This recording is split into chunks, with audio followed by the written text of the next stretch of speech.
team. Cowboys. And who I'm rolling with, huh? Welcome to another episode of Classic Cowboys Talk. I am Sean Farrell. God is great all the time. All the time, God is great. Jesus Christ died and he rose again.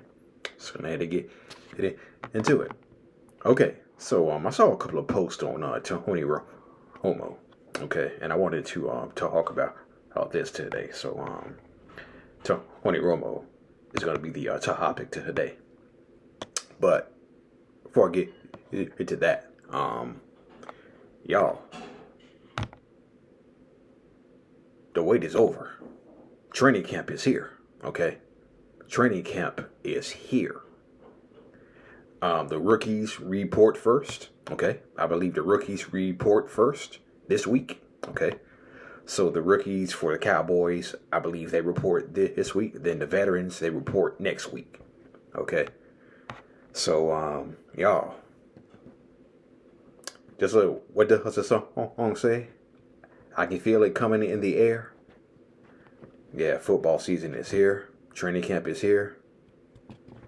Can't wait for it. Can't wait to see Caleb Downs go up against CeeDee Lamb and George Pickens in practice, okay? And see how he develops. I think CeeDee Lamb and George Pickens are the perfect way for Caleb Downs to approve. Not only that, he probably has to go up against Jake Ferguson too. Right? Not to mention Ryan Flournoy. Okay? Yeah, so training camp is here. Football season is here. And it's that time. It is that time. It is that time of year. Okay? So I saw a post where O.C. Umenyiora, okay, Super Bowl champion with the New York Giants, he had this to say. New York Giants great O.C. Umenyiora says Tony Romo was the best quarterback that they have ever faced. He was very specific that he was the best, ranking him above Tom Brady and Peyton Manning and everybody at that time. Of course, O.C. Umenyiora explained it. People don't understand the type of headache he was as a player. And they don't give him enough credit, man. If he would have won the Super Bowl, which he should have, I think things would have been different. He concluded, without a shadow of a doubt, one of the all-time great NFL quarterbacks, man. And they need to put a lot more respect on that man's name. Agreed. Okay. I always say we took Tony Romo for granted. Okay. Myself included. Okay. Okay. We took Tony Romo for granted. And I really feel watching Romo that 2014 season, that whole 2014 season, I believe Tony Romo had the game of football completely figured out. Okay? I really believe he had the game of football figured out. And just watching the way he performed in 2014, okay? It looked like he had the game figured out, okay? It's just a shame that his back just couldn't hold up. It's just a shame his back couldn't hold up.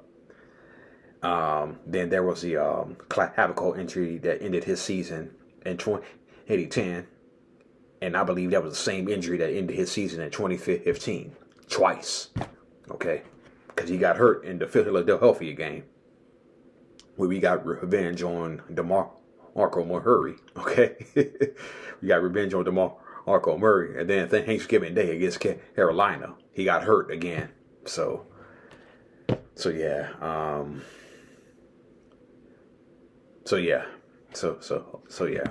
We took Tony Romo for granted, myself included, okay? And so I saw all this post by Dallas football fanatics, okay?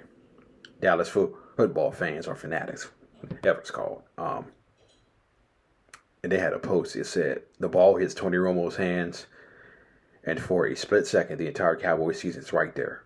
Seattle, wild card, 2006.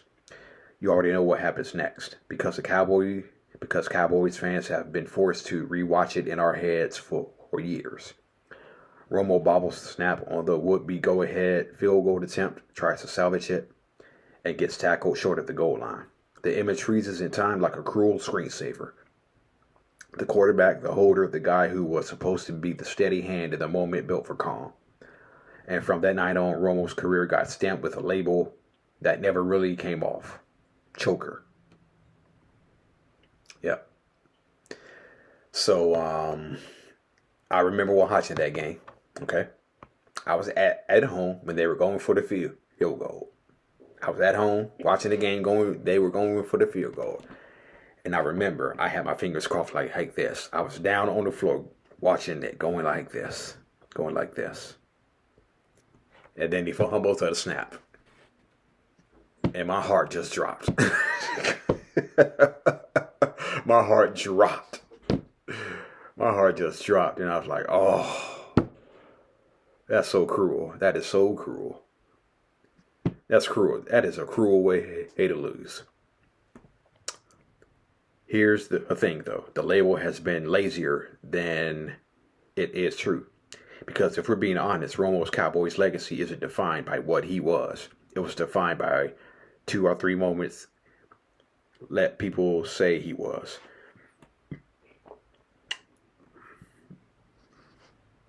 Start with the obvious one.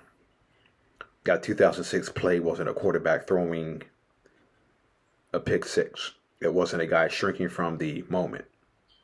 It was a busted special team sequence where the quarterback happened to be the holder. Yes, it happened. Yes, it hurt badly. And yes, he owned it. But if that kid gets down clean and Dallas wins the game, what changes? Okay? Suddenly, Romo is a young quarterback who made a mistake and still got out alive. Suddenly, it's a footnote in a win, not the headline of a career. And the wild part is, the rest of his story didn't exactly scream, can't handle it. It screamed, this guy is carrying a lot. So, this guy is carrying a lot. How many bad defenses did Tony Romo carry throughout his career? How many bad defenses did Tony Romo carry throughout his whole career? A ton. Fast forward to Green Bay in the 2014 playoffs, divisional round. Late in the fourth quarter, fourth down, Romo drops back and fires Dez on the left side. Dez goes up, Dez comes down, Dez reaches. Cowboy fans start yelling at the TV before the ball even hits the turf because you can feel it in your bones. That was the play. We were going to Seattle. We were going to Seattle in the NFC Championship game and beat the Seattle Seahawks.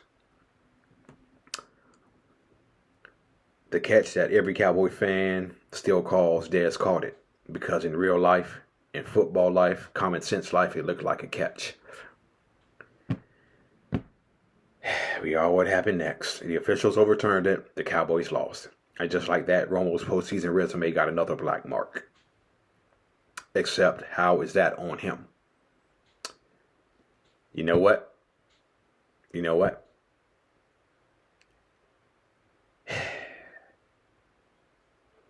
If DeMarco Murray did not fumble earlier in that game,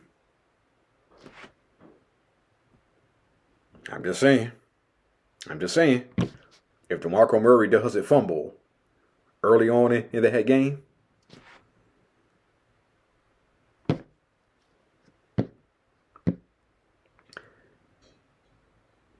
nonetheless,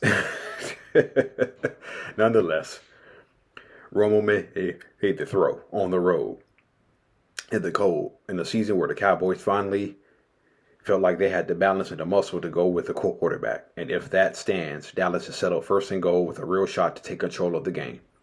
If that call goes the other way, we're not having the same Romo conversation.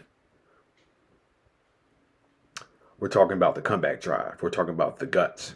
We're talking about the moment he finally got one in January. And that's the entire point of the Romo legacy debate. The narrative is hanging on a couple of hinges that swung the wrong way.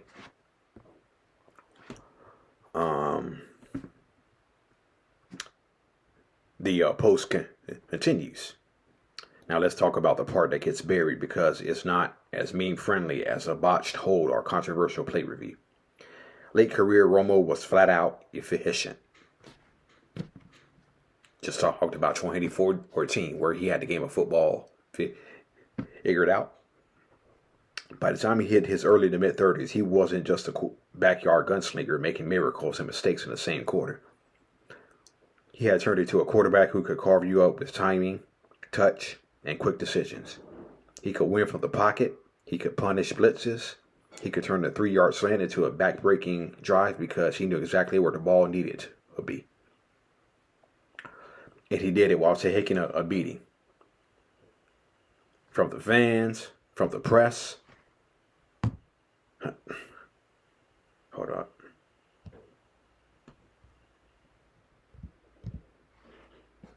Dang it.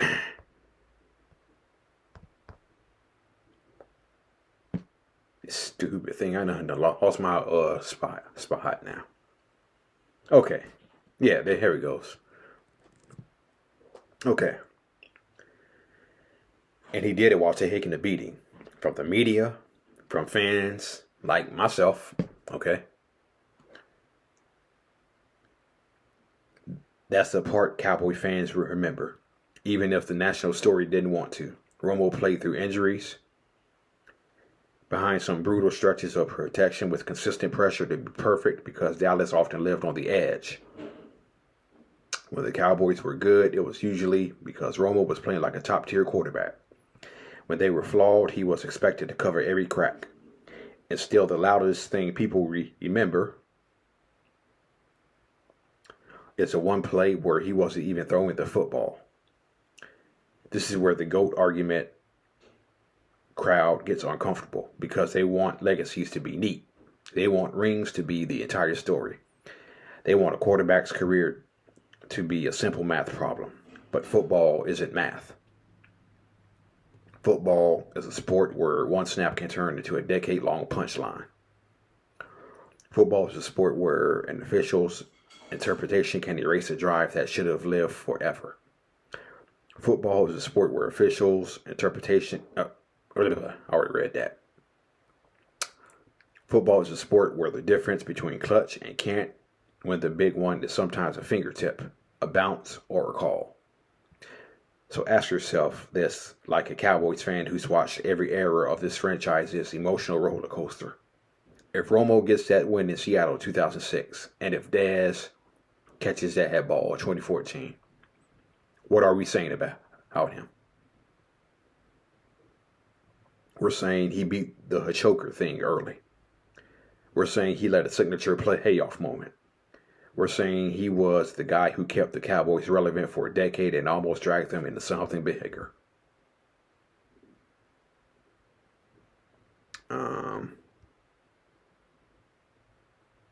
We're saying the Cowboys legend without pause. And maybe that's the real Romo truth. Not that he was flawless, not that he was doomed, but that his career got judged like a courtroom drama when it should have been judged like a football life. 2 plays don't go differently. Scratch that. 2 plays go differently, and Tony Romo doesn't need any defending at all. He gets celebrated. Yeah. Again, we took Tony Romo for granted, okay? We took Tony Romo for granted. Myself included. And before people and for the people who say, hey, that same stuff about Dak Prescott, I suggest you go do your research on the quarterbacks between Aikman and Romo. Okay? For people who talk bad about Dak Prescott, do your research between Aikman and Romo. Okay? Look at the play. Look at the footage. Look at the quarterbacks. And then ask yourself, Dak Prescott is better than all those guys that came after Aikman and before Romo. Okay? Dak Prescott is better than Anthony Wright. He's better than Quincy Carter. He's better than Clint Stoner. He's better than Drew Bledsoe. Okay? He's better than Drew Henson. He's better than Chad Hutchinson. He's better than Ryan Leaf. Okay? Okay? He's better than every quarterback we had after Aikman and before Romo. Okay? After Aikman, before Romo. Wait. I'm talking about that Dak Prescott. Yeah, I'm talking about that Dak Prescott. Okay. Yeah. So yeah. You better not take that Dak Prescott for granted. Okay. You better not take that Dak Prescott for granted. I suggest you go do your research. Okay. Just look at the quarterbacks between Aikman and Romo. Okay. And then ask yourself, do we really want to go back to that? Okay. Do we really want to go back to that? Not me. Not me. Tony Romo also said his biggest regret was he didn't bring Dallas a Super Bowl. Okay. And that was one of his great regrets he didn't have. Now that Tony Romo has been long retired, I look at his legacy much differently now. I look at his legacy much differently now. Okay.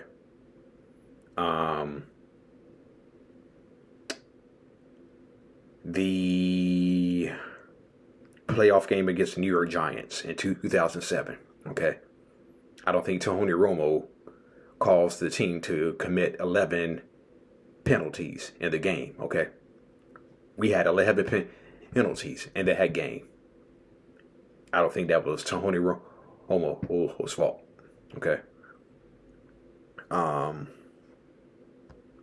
Yeah. So and he was carrying some very bad defenses. Okay.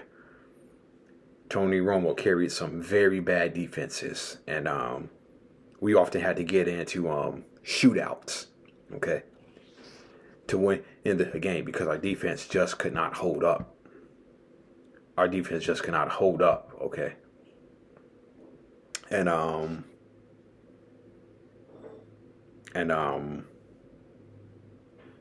the one time, I believe the one season where our defense did hold up, okay, was 2009, where we ranked second in points allowed with 15.9. Okay, that was with Wade Phillips. Okay, we ranked second in the NFL in points allowed with 15.9 points per game. So we were pretty good offensively in 2009. And then since our defense was so bad during the Romo years, okay, we had DeMarco Murray and a running game to what we call protect the defense, okay? Yeah, we had a philosophy. I think we knew our defense was bad, so we had to protect our defense, and the way we did it was by running the football with DeMarco Murray and Tony Romo being Tony Romo. Okay. So, yeah. But yeah, I look at Tony Romo's legacy much differently now. Yeah. All right. That's it, and that's all for Classic Cowboys Talk.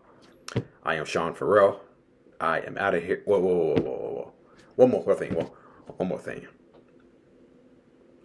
Somebody said, I believe it was Colin Cowherd who said this about Tony Romo. He said, Tony Romo is going to be the best quarterback to not make the Hall of Fame. And I thought that was very, very interesting. He said Tony Romo is going to be the best quarterback to not make the Hall of Fame. I'm like, interesting.